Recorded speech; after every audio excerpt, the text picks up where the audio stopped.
one of football's classic cliches is every game is just being treated exactly the same, but not every game is exactly the same. There's the big games, the big cup games, the playoffs, relegation six-pointers. How, as a manager, does your mindset change coming into one of those types of games? I think that you try to. I think as a manager, you try to view every. This is what you think you do. So you try to treat every game in exactly the same value, with exactly the same importance, and exactly the same minutiae analysis.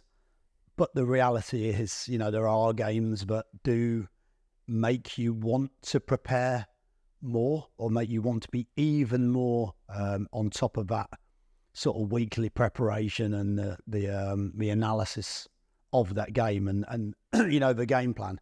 I think you have to be careful sometimes. I think from my experience, it's very easy in the big games. I remember back to when I was a youth coach. So I remember I was an under-18 coach at Derby, and we had FA, and the FA Youth Cup back then was always the only way in some ways that your youth team could get a little bit of sort of kudos, really, was how far they went in the FA Youth Cup. Yeah. It was something that a lot of academy directors were potentially measured by, trying to win the FA Youth Cup. It would put a lot of eyes on what you're doing. And I remember we played Blackburn in the quarterfinals, and it wasn't all my preparation doing, because the academy director had a say as well in that, and it was a massive game for us. Massive game.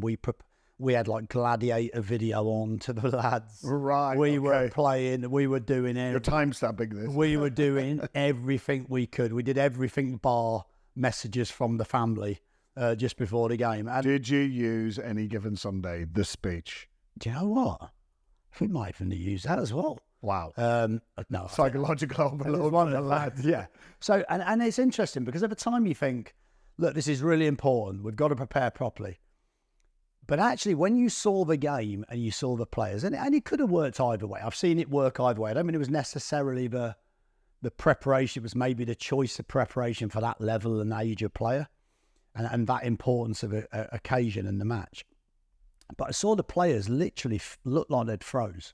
They looked like they froze. They looked like there was too much pressure, but they looked like they'd become over-aroused in terms of the psychology of the game. And maybe that translated to sort of their physical performance as well and technical performance. And then I looked at Blackburn, and the only thing I saw was in the warm-up. And they were messing about. They were having circles. They were having little... And they'd purposely, it looked like, gone the other way. It's just another game. Let's just go and enjoy it. Let's just go and play with a bit of freedom. So I'm not saying either approach. At the time, one approach worked and one approach didn't work. It's hard to value whether the teams were evenly matched anyway in that situation, of course. But it definitely showed me that sometimes you can over-prepare for a big game, and actually it's the balance of what's right at the time. So immediately jumps into my head there, another cliche, but playing the occasion and playing the game. So from your example there, Blackburn played the game, whereas you almost, or whatever the team, the club, looked like the occasion. It was a big game and all of the pressure that surrounds it. It's a different kind of psychological state, that, isn't it? It's easy for players to then get distracted, isn't it? Because naturally, the game is bringing on its own level of pressure. Changing your preparation going into one of those games means whatever they've relied on in the past and has brought success has been changed. It feels different. It looks different. It's been treated different. I think the challenge sometimes is, no matter what you say about the game, the size of the game automatically is built up more by the club, by the fans, by the media. You take a playoff game, for example. A playoff game, they're coming to your ground the week before and they're doing multiple different types of interviews asking you about the size of the game and the playoff game. And they're doing the same with players. So automatically that game is always going to feel bigger. It's always going to be built up more. Maybe that suggests that it's even more important to stay the same and the preparation to stay the same. But I think naturally when that starts to ramp up, that media focus and the game externally becomes built up, regardless of what you do internally, there's always that pressure as a manager to make sure you get it right. You know, if it's a league game, you've got 46 opportunities. You know, if you get something tactically wrong or you maybe prepare slightly differently, usually it's not going to have too much effect over a 46 game season. You know, over that period, you might do it wrong once or whatever. Yeah. Whereas you've got a playoff game, you know, let's say, of course, it might be over 2 legs, but let's say it's a playoff final. You've got one shot at getting opportunity. One shot, one opportunity, Dave. One chance. Can you cue Eminem? This is going to be brilliant. I can hear it now. So that can go on my that can go on my grime album from season 1 that I already released. I don't think Eminem's got quotes of us as he necessarily on breaking lines, but who knows? Who knows? We've got secret admirers. Who knows? Who knows? But I think that, you know, the opportunity within that game is almost to the point where you don't want to get it wrong. So of course you want to tick every box. Your game plan needs to be sorted and it needs to be thorough. You know, the training needs to be absolutely on point. So let's say we do, you know, Thursday, Friday, mainly tactical because we don't want to overload the players mentally and stimulate them too much mentally early on in the week. You know, and there's an element of relaxation early on in the week and just letting them train and get that intensity. There's always that temptation to start that work a little bit early if you've got a free week and you know how important that game is. And I think that's the balance you have to find when you prepare for some of these games, you know. But I think it's a real balance because there's so many things that go into a big game, isn't there? You know, the club building it up with their media because they want to sell tickets. You know, they want to make sure there's a full house. You know, sometimes the owner will say, look, we need to do more. So they'll have all the clappers out or they'll have the flamethrowers as you come out the tunnel and all the players are sat there going, we don't have these for a league game. What's going on? Yeah. It just feels different. And I think it's very, very difficult to completely protect the players from that and also completely avoid it. I think that's the occasion, isn't it? That's for the people surrounding the pitch to almost hype it all up, isn't it? You know, so whether it's the clappers or the flamethrowers or whatever. Ironically, when you were saying there earlier about, you know, because everything is different surrounding the game, you try and keep everything the same at training. And quite often we end up actually, by trying to keep it the same, we do different things almost to decompress it, like having more relaxed training sessions, which actually are different from what we would normally do because we think, oh, the pressure's building, we better relax them. So we do kind of more fun things, you know. Not saying our training isn't always fun, but we just do fun things. We just do for fun a change. Yeah. And that kind of plays into that as well, though, doesn't it? You know, so because everybody else is doing one thing, which is potentially ramping up pressure, we've changed to try and decompress it, and we end up both missing the target. Yeah, look, I read something in the media recently about Guardiola. So I think Guardiola, before the last game, the last game that they played, they gave the players 2 days off. I think he gave the players 2 days off, which was very unusual for him to do that in a row. But also, you know, again, the skill of a manager, the skill of a head coach is you have to understand what maybe that needs. And sometimes experience, if you've been in that position quite a number of times, you can relate to some of those things. Like, let's say the playoff games. You know, I've been involved in playoffs a lot of times now. You know that key things in that week are, you know, the players need to get their tickets sorted for their families and the organisation sorted early on. Because that can start to seep into the end of the week and start to become a real focus. And the people at the club need to nail that down quickly as well. You need to sort the logistics stuff. I mean, you've had a strong hand in some of that stuff, and you know how that can start to impact your week as it goes on. You know, where are we staying? Is the hotel the right hotel? Is it the right location? If it's a Wembley, is it the right location? Do you stay 45 minutes away that could become an hour and a half if you're stuck in traffic? Are you better off staying in the Hilton at Wembley? Because actually maybe it's not quite as quiet as some of the other ones, but you can literally walk over to the ground, and you can see the ground as well from a psychological point of view. You can see the ground and maybe get some of those feelings out of the players, or maybe that works the other way. So I think when you've been involved in it, there's certain things that maybe you can do at certain times. And there's no right or wrong, is there? There's no perfect, there's no menu for winning a key game, preparing for a big game. There's no set menu. I think all you can do is win. Yeah. That's the ultimate arbiter of whether whatever you did was right or wrong. Yeah, absolutely. But also I think what you can do is you can tick all the boxes with the players. I think you can make sure there's certainly no excuses for the players, so that it's only the performance they need to worry about.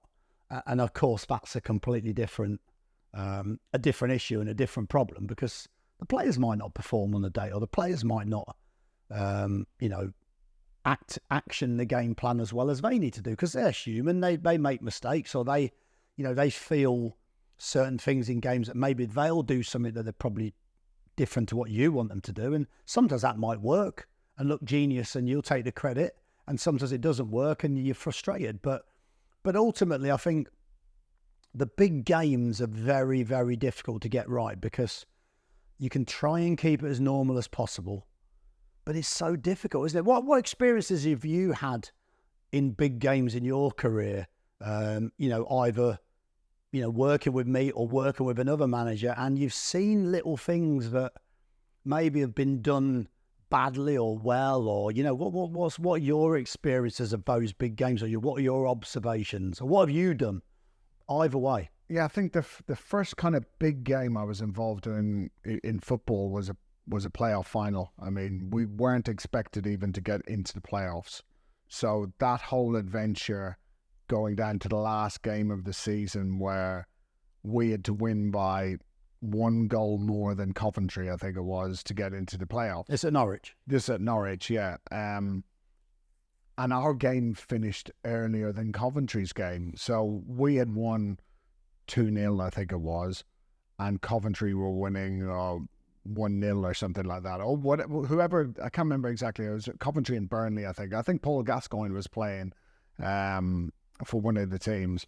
So our game had finished, and because of the way media was working at that stage, we were all looking up at a radio commentator from BBC Norfolk who was like listening in to wherever the commentary was from somewhere else. And we're all stood on the pitch, and there's 25,000 people all looking at this one person. And eventually Magnus Hedman makes a great save, and we're in the playoffs. So we weren't expected to be there, and suddenly now you're in it. And of course we had the kind of game plan, a what if scenario, because the semi-finals happen pretty quickly, don't they? You play on the Saturday, and then almost by the following week you've got another game, and 10 days later you're either into the final or your season's finished. It's a gap between the final, isn't it? But the semis come, you're right, they come pretty quickly. Absolutely. So those two kind of games took care of themselves. They took care of themselves. It was a really big first game for us. We managed to come out of it with a win, which we weren't expected to do, because the team we were playing, Wolves at the time, had at one stage been 13 points clear at the top. So you're suddenly now into the final, and then it's right, okay, we didn't really game plan for this, because kind of 2 weeks from the end of the season we were in 8th, and now you're going to potentially go into the Premier League. So suddenly it's right, which of the hotels? Unfortunately for us, it was not unfortunately, but it was in Cardiff, but Wembley wasn't the stadium. It was being rebuilt at that stage. So it was, which of the hotels are you getting in Cardiff? There's kind of 2 main hotels that serve the, whether it's the rugby teams or the football teams. And then nobody had done that before. Norwich had never been in a playoff. So nobody had ever had to think about the logistics of this. So at that stage, I was quite young and I wasn't really involved in a lot of that stuff, but certainly around the preparation. Well, how do you train for the best part of 12 days that you're waiting for the final when everybody's trying not to get injured? You're trying to keep them fit, but you haven't got any more games to keep everybody fit. Like every other team has gone on holiday. So how do you keep everyone prepared? So that for me was the biggest challenge, is trying to think about manage all those silly little things as such. When do you head down to Cardiff to go and play in the game, or go to Wembley? Like, do you go 3 days before? Because the club will now roll out all of the budget that you previously didn't have to allow you to do things. You can fly now. You can fly. It might only be 12 minutes. You couldn't to for 46 games. Yeah. A budget is made available, and suddenly, right, you can do this, you can do that, you can get ice chambers in, cryo chambers. You can have it every day if you want for 2 weeks. Suddenly all those things become possible.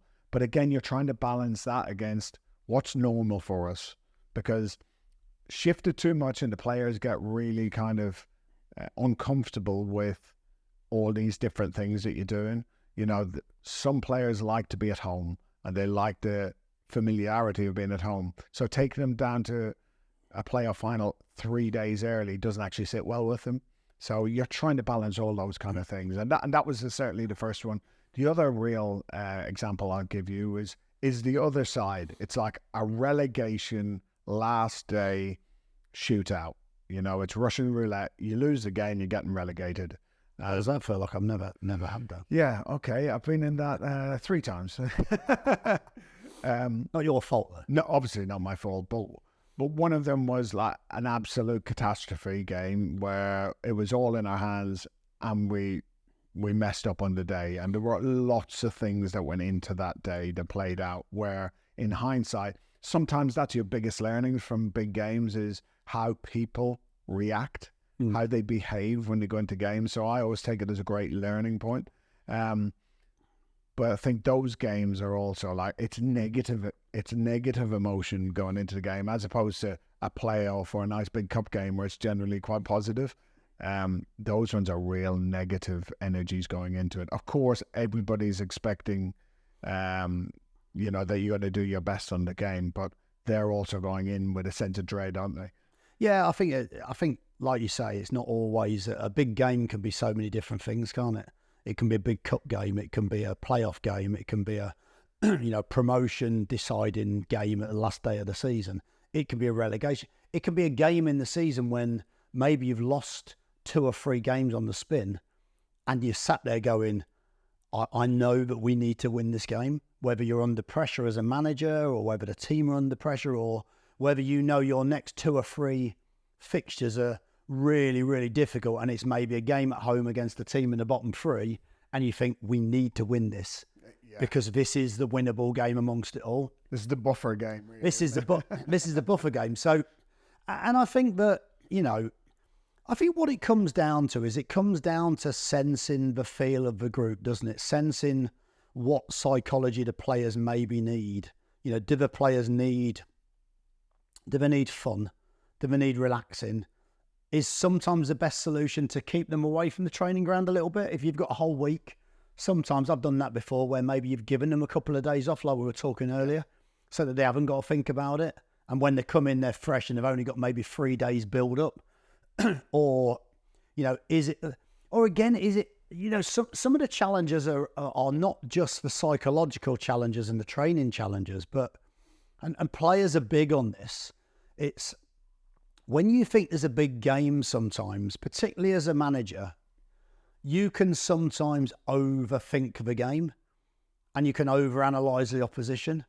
And if you're playing a team that's a very, very strong team, you can end up focusing so much on how do you stop them without occasionally thinking, you know what, maybe, let's say you're at home and your team are quite strong at home. You know, do you focus just on yourself? Do you focus more on yourself just to give the feeling psychologically to the players that actually we're not worried about them? You know, maybe you are and everyone knows you are, but the point being that gives your own team confidence and that gives your own team belief, wow, you know, this is about us. This is what we're going to do. So there's different ways I think that you can shape the feeling and shape the approach going into the game. But again, it's such a personal thing, isn't it? You only know that. You know, it's like we spoke about this before about other people can have an opinion of what that looks like. But when you're on the inside working with players every day, you just get how many times have we spoke together and said, do you know, it just feels like maybe we need to do something different? Or there's other points of the season where we've said the challenge is actually staying the same. and making sure we have complete consistency. And I think either way could be equally as important. The overview for me is if what you're doing is high level, and if what you're doing works for you and your team and your staff, then consistency with just the odd tweak here and there just to freshen at the right time, but never really having to change too much. People talk about it, don't they? To become elite at anything, it's the hours and the work and the consistent effort.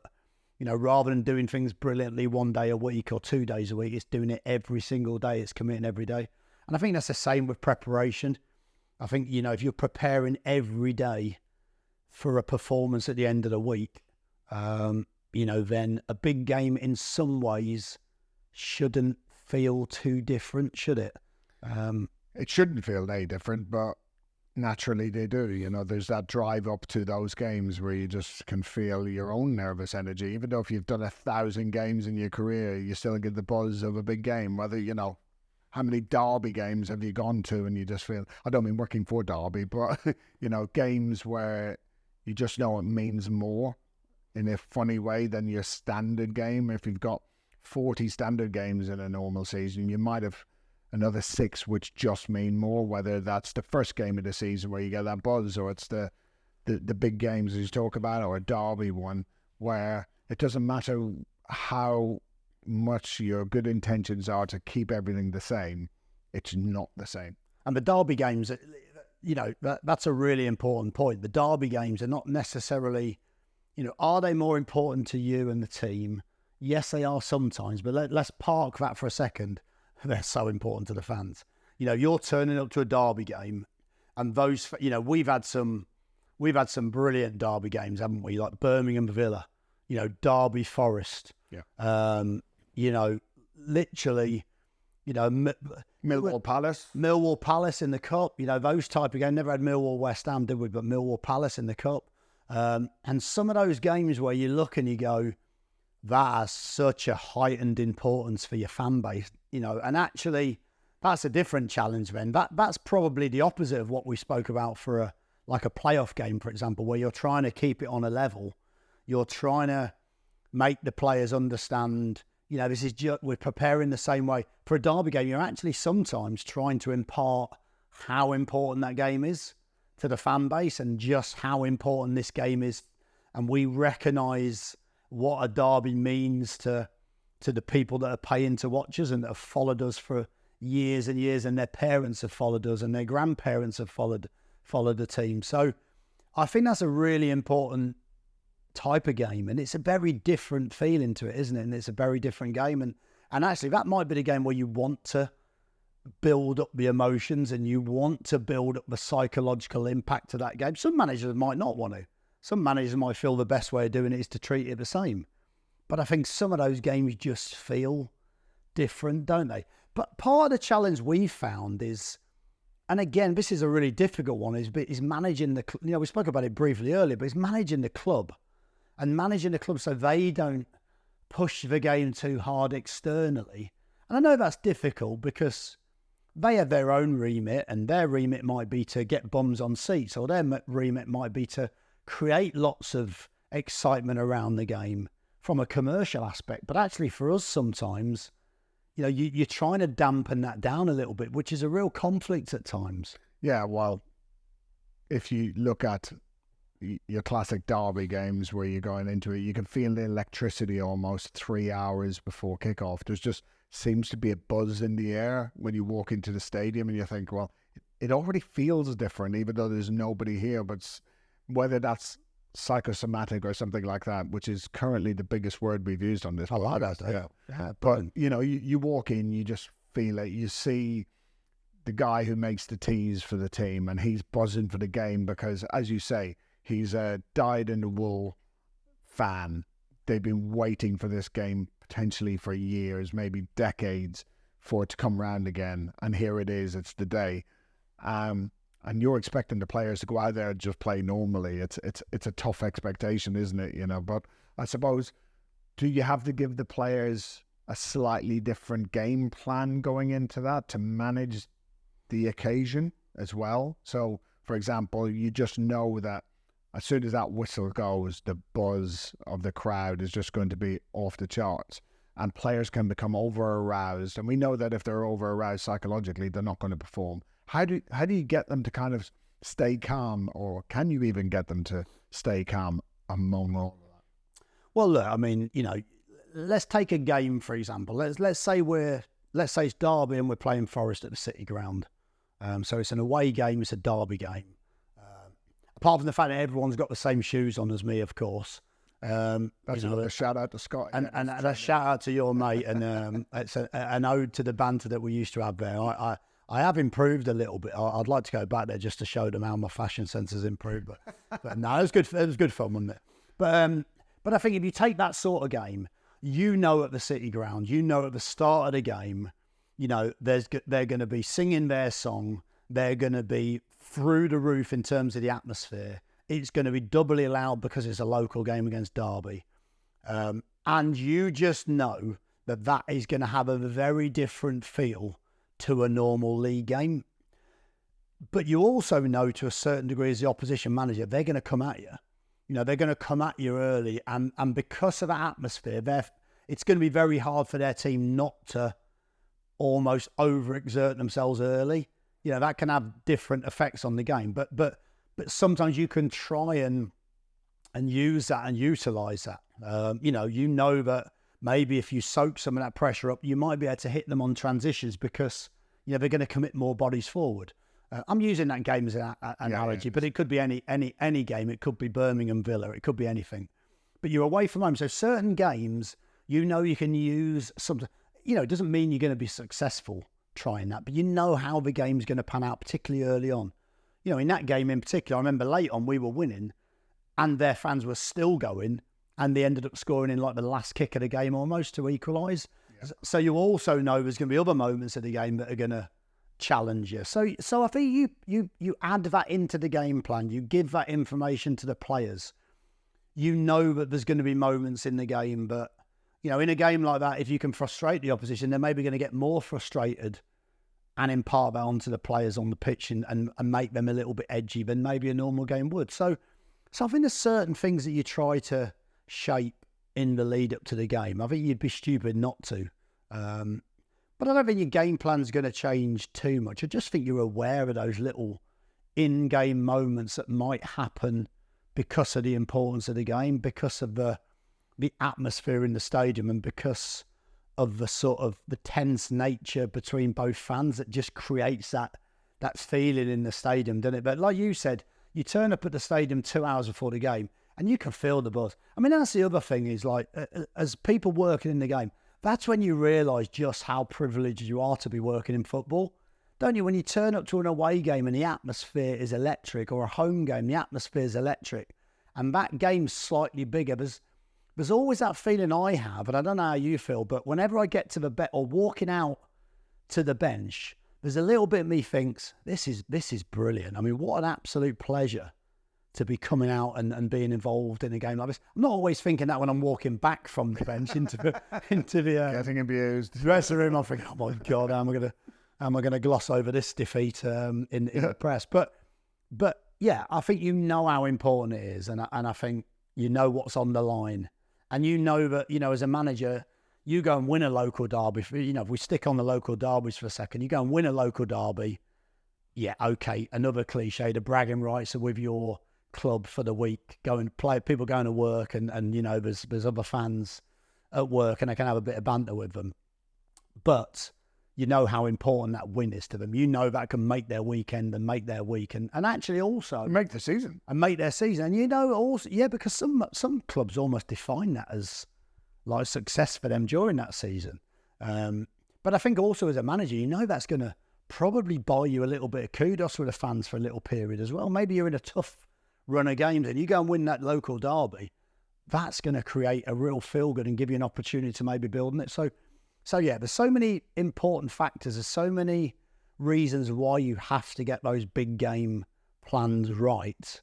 But no one's wrote a manual for it yet, unfortunately, have they? And it still comes down to feel and how you think that game needs to be and how it's going to go, and do you attack more because it's a big game and you might only get an opportunity once? Yeah. Or is that the right way of doing it? I've been to Wembley before. I've been in big playoff games, and sometimes I've felt as I've tried to be too analytical with a game plan, and sometimes I thought, do you just go for it because it's a one-off opportunity? But then we've had other games where you go for it and suddenly you're 2-0 down before you know it because you've ended up too high up the pitch and too much space. So yeah, classic damned if you do, damned if you don't. But if you get it wrong, there you go. So everyone sees it. But if you get it right, you get all the rewards. Yeah, so I don't think there's any. Like I said, I don't think there's any right recipe for winning those games. I think they just have to come down to that touch and feel. All right, let's spin it then. Let's go for the underdog. Underdog cup game, nothing to lose. All of those other games we've talked about, obviously losing the game has got not necessarily catastrophic outcomes, but it's losing a playoff final is pretty bad. Losing a relegation scrap game is bad. What about when you're like an underdog and you're playing in the cup against a big team and it is the classic free hit? You get to have a go at someone. You can do whatever you want. You almost want that whole build up, don't you? Yeah, I think you can use that build up, and I think you're right. Those are the games that are nice in some ways because you feel like you've got nothing to really lose. Although you have, because if you get an absolute drubbing, that still puts you under pressure. But I think that those games are an opportunity to, at some point of the game, whether that's from the start, whether that's from a certain moment in the game where you feel like you can go for it unlimited, let's take the handbrake off and just literally, throw caution to the wind. You could be playing a Premier League team that, let's say, if you do that from the start, that's a long game. So it's impossible to do that against a good team for 90 minutes. But if you're at home against a team that are maybe in the next division but not that far away from you in terms of position, then maybe you can go from the start and really just create that feel of, right, we're gonna go for it today and be ultra attacking and ultra aggressive and see if we can get the rewards from that. A lot of times in cup games, what you tend to do is you tend to have a normal game plan to a point, and then that point in the game where you might have substitutions planned. You might have a plan of, if we're still close in the game, we are going for it for the last 45, or we're going for it for the last 30 minutes, or we have nothing to lose because a point's no good in a cup game. It's about winning the game and getting through to the next round. So and losing almost, you don't mind risking that because at some point you actually it's a great position to be in where you can really throw the dice. So I think again, sometimes the plan doesn't necessarily have to be a whole plan for the whole game. It can be the whole game right from the start. It can be from half time. It can be maybe as you go on in the game with 20 minutes to go where that now it doesn't matter. It's an opportunity to go for it. And so in some ways you can have maybe 2 or 3 game plans. You would normally have that in a game anyway, regardless of whether it's a big game or not. You would normally have 2 or 3 game plans that perhaps you're ready to use at the right time if the game is going how you... Of course, that's if the game's going how you plan, which very few games end up doing that. But I think you can, and I think that's an exciting one in some ways because you can, like you say, you can overamp that game for the players. You can, or you can go the other way and say, listen, lads, we got nothing to lose. Absolutely, like we're going for it. And so you can have a really positive last half of the week in preparation for a game like that because it can feel very different from a league game. And actually, you can take the shackles. People will say, well, why don't you take the shackles off all the time? What I mean is you don't have to be quite as analytical in those games. You can maybe give the players a little bit more freedom to go and express themselves because, it's a win-win to a certain degree. I think when you look back at some of those games, certainly the ones I've been involved in, when you're playing the underdog, like they're not nice games, are they? When you know that essentially some of these teams, and we've done ourselves when we've been underdogs, is you can change your strategy. You can do something completely different because you probably know that they're expecting you to come and play a certain way. So because it is almost that free hit, you can just do something wildly different. Have you ever had to do that? Like suddenly just go, let's just roll the dice a completely different way. Well, yeah, I mean, like you say, going from being an underdog. I mean, I had a spell at the start of my career, probably for the first 3 or 4 years, where I think we had a spell where we had a great cup record. We knocked, I think, more higher league opponents out than virtually any other team over that period. But then the shoe quickly went on the other.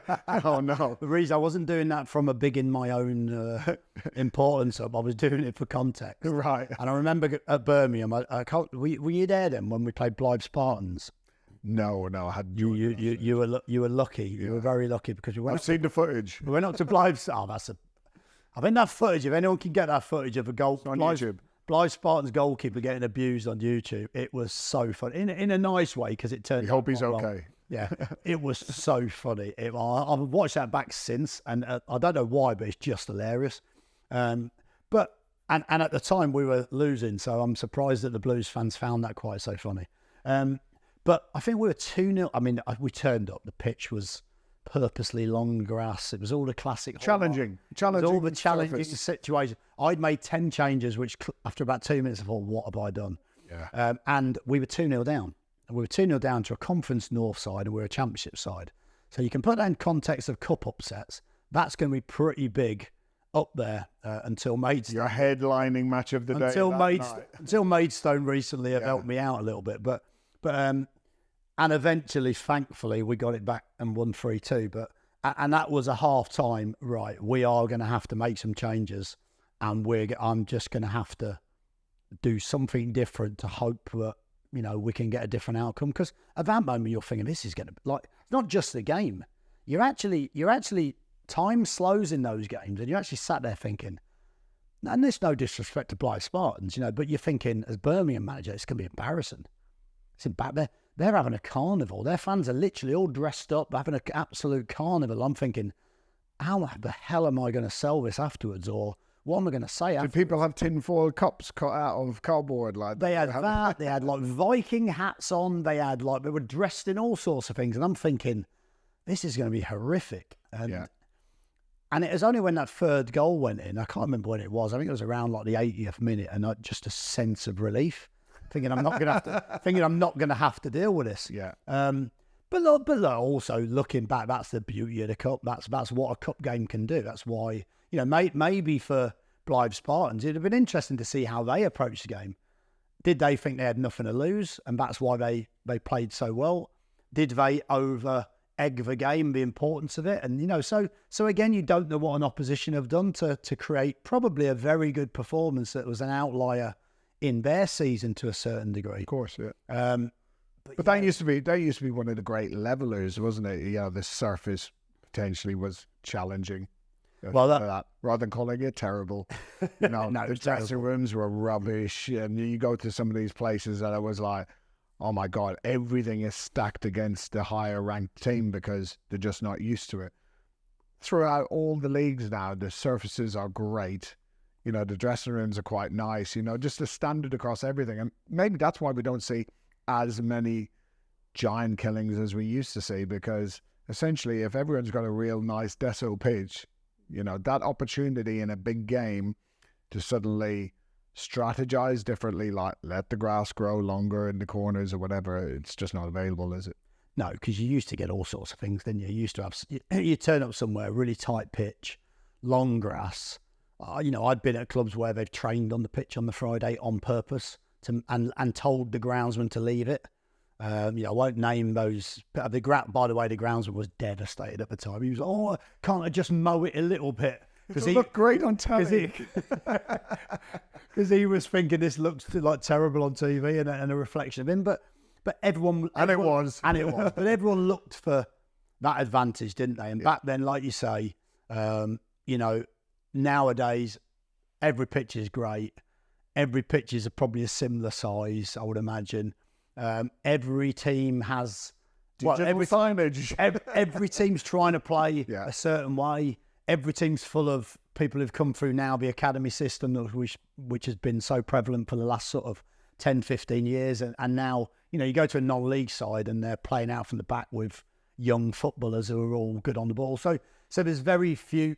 You can outplay a team. It's very rare that a team in non-league are going to outplay a team in the Premier League nowadays. I think you're overlooking the fact here that maybe postmen and electricians and builders have been practicing harder. Maybe they're technically better than they used to be, across all aspects of the game. Quite possibly, yeah. I played with a player actually, but used to, was a builder and used to do a day's work, a day's labour, and then turn up either for training or turn up for an evening game.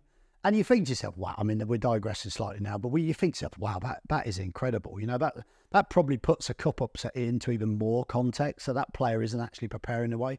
So that's probably why nowadays it's slightly different, isn't it? Because the playing field is definitely skewed upon a lot more level in terms of what a Premier League or a Championship side will now go to in one of those cup games. And it probably levels it up. Probably means that the game plan's not quite as important as maybe it once was. Well, it's certainly always good to see when there's those big cup upsets. We've been on both sides of the fence on those ones, but we just love when big games come around. There's nothing like them. They're the ones that stick in your memory forever, aren't they? That you tell grandchildren of when we have them. We'll tell them about those big games.